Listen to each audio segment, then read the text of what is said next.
Gracias a ustedes llegamos a la edición 100 del podcast del Consejo de Estado. Bienvenidos a este resumen histórico de noticias. Escúchenos ahora en Spotify y suscríbase a nuestro canal de YouTube. Haga clic en la campana y reciba las notificaciones en tiempo real.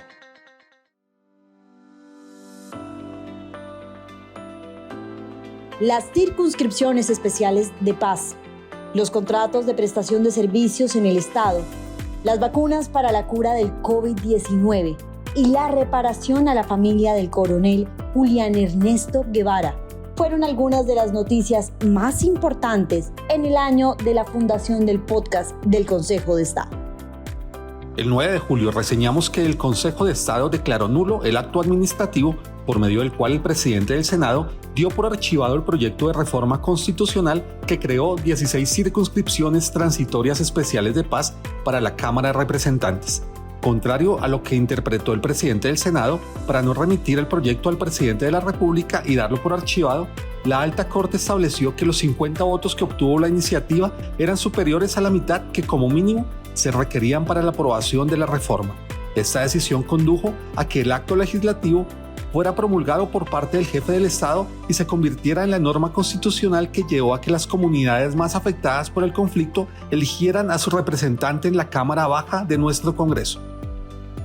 El 24 de septiembre le contamos a nuestros seguidores que el Consejo de Estado unificó su jurisprudencia, determinando que el término estrictamente indispensable que deben durar los contratos de prestación de servicios debe ser aquel que se estimen los estudios previos de manera justificada y aparezca en la minuta de contratación. También estableció que el término máximo que debe haber entre los contratos de prestación de servicios que se ejecuten encubriendo una relación laboral para que se dé la solución de continuidad debe ser de 30 días hábiles. Superado este término, debe entenderse que cada vinculación contractual es independiente.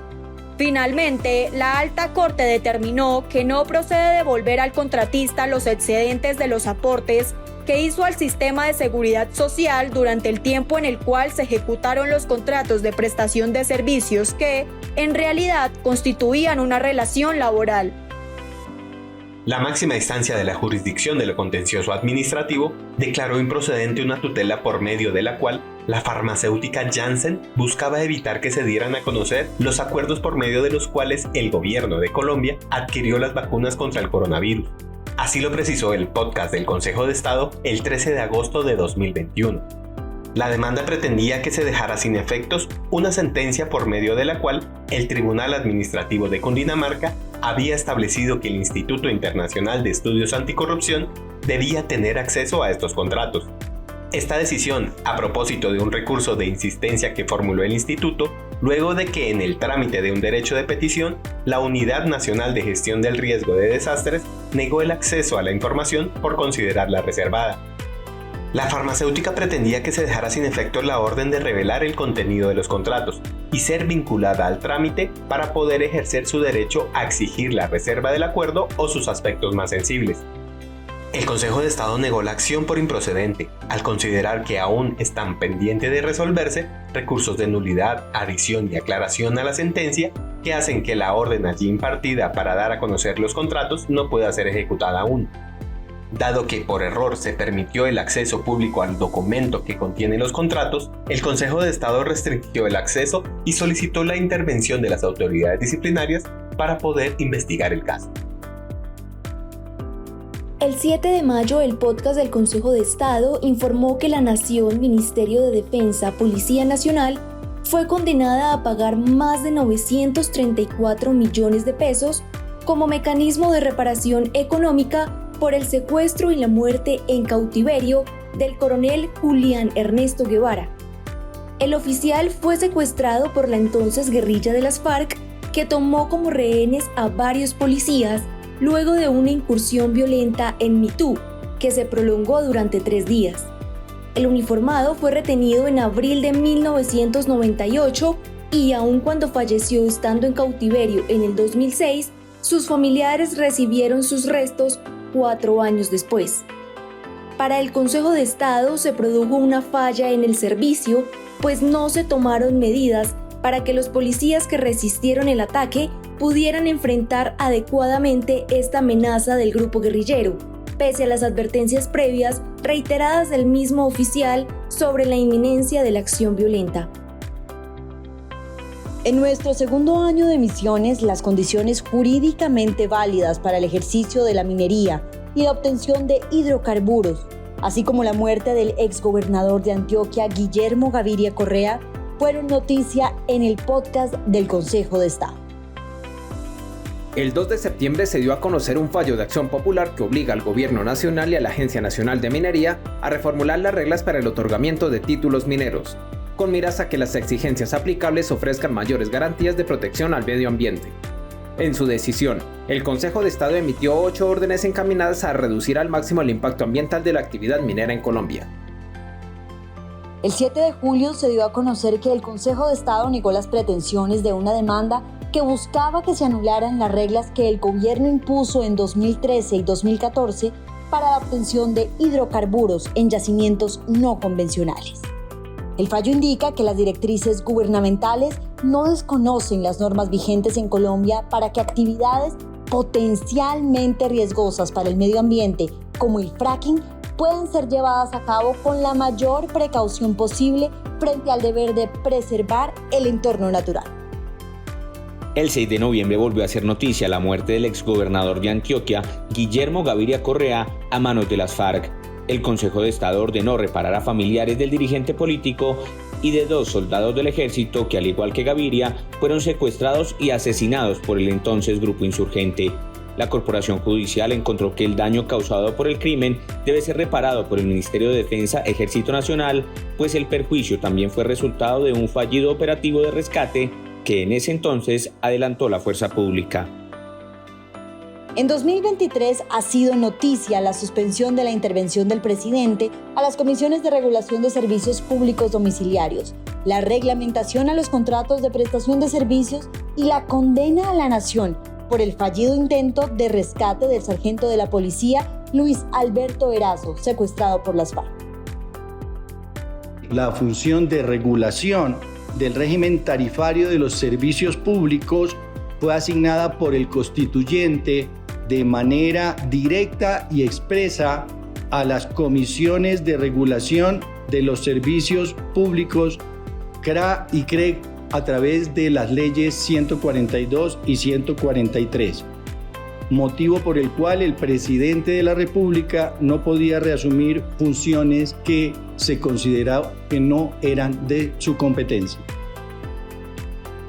El pasado 3 de marzo, el consejero de Estado Roberto Augusto Cerrato Valdés explicó así por qué su despacho suspendió el acto mediante el cual el gobierno asumió tareas relacionadas con las funciones que ejercen las comisiones regulatorias de la prestación de servicios públicos domiciliarios. La decisión se tomó en el marco de una demanda de nulidad contra esa determinación del Ejecutivo. Según el despacho ponente, la Constitución le asignó al Congreso la competencia para la regulación de la prestación de los servicios públicos domiciliarios y su régimen tarifario. La providencia judicial advierte que la misión constitucional del presidente frente a los servicios públicos domiciliarios permite que establezca políticas generales de administración y vigilancia. No lo autoriza a asumir las funciones de las comisiones reguladoras. El presidente del Consejo de Estado, Jaime Enrique Rodríguez Navas, explicó por qué se dictó una medida de urgencia como la descrita.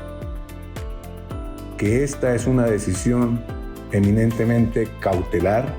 preliminar y provisional. Se adopta aún antes de haberse proferido el auto admisorio de la demanda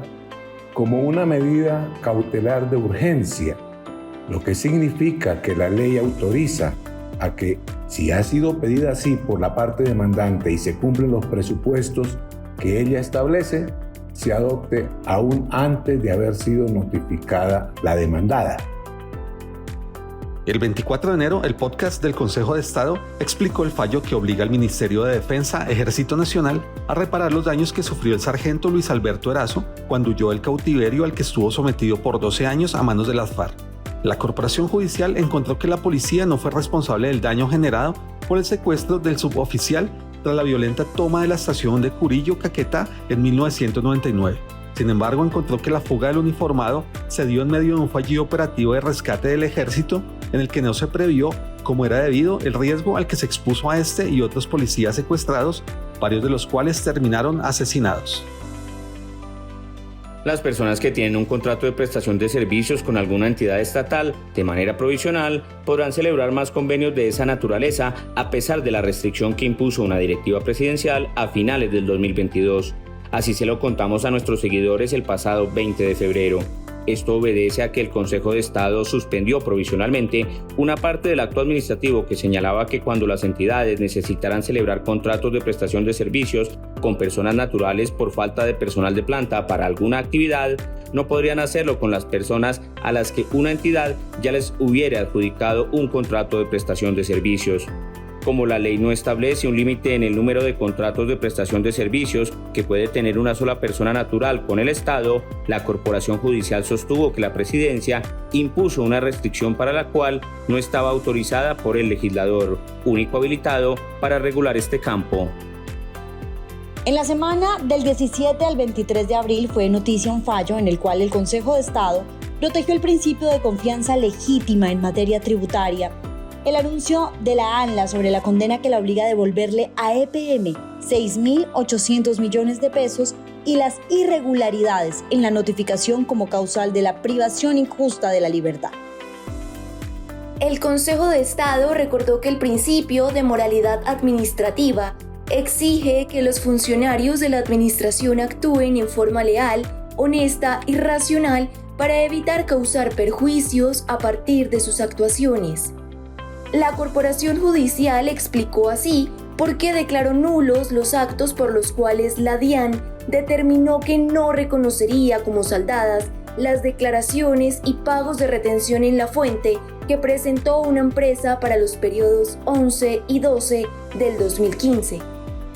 La decisión de la autoridad tributaria se había producido pese a que el monto declarado y pagado por este contribuyente había sido plasmado en un estado de cuenta emitido por la DIAN. Tras exaltar los principios de buena fe, confianza legítima y el respeto del acto propio, el Consejo de Estado advirtió que los contribuyentes confían en el recto comportamiento de la administración. En consecuencia, las expectativas legítimas generadas por sus actuaciones no pueden ser desconocidas en un momento posterior.